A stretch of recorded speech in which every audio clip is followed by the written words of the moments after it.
The story begins on Garland Street one hot September night in 1925.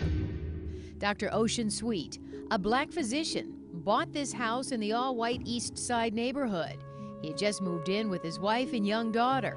500 angry neighbors gathered on Garland Street to let the new family know they were not welcome. People were outside of their homes. They were milling around. Cars were parked 3 deep. So imagine being in that house when those hundreds of people gathered around. Dr. Sweet's 2 brothers, a local dentist and a college student, were at the house. So were 7 other men. There had been warnings that trouble was likely, so the men were armed. I believe they did know that they were making a stand, that whatever happened, they were going to defend his legally purchased home. When rocks began pelting the home, shots were fired from inside. 1 man in the street was killed, another wounded. Police arrested all 11 adults in the house. They stayed in jail 84 days and they had the trial, and it was a hung jury.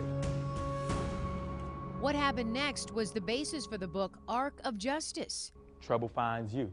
And the book was the basis for a play written and directed by Detroiter Brenda Perryman. We're going to start from the top and go straight through. The play is a dramatization of the second trial. This time, only Dr. Sweet's brother Henry was tried.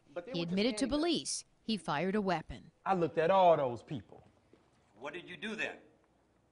Well, I tried to protect myself. Then what happened? Well, I fired my rifle. If Henry was found guilty, that meant all 11 were found guilty. The state alleges that Henry Sweet turned a peaceful neighborhood into a war zone. The defense attorney was the nationally renowned Clarence Darrow, who had been persuaded by the NAACP to take the case. And we are prepared to defend him because he is innocent. And the judge was Frank Murphy, who later became Detroit mayor, Michigan governor, and U.S. Supreme Court justice. Good morning, ladies and gentlemen. William Giovanni is portraying Frank Murphy in the play. Frank Murphy was a legal and civil rights icon for the whole country, let alone the city of Detroit. Judge Giovanni worked in the Frank Murphy Hall of Justice, named for his character in the play. This was really a legal landmark, made possible by Judge Frank Murphy, who was a person who respected the rights of the accused and the oppressed and minorities before it was popular to do so.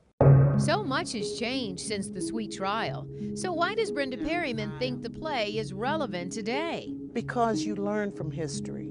You learn how to avoid repeating history.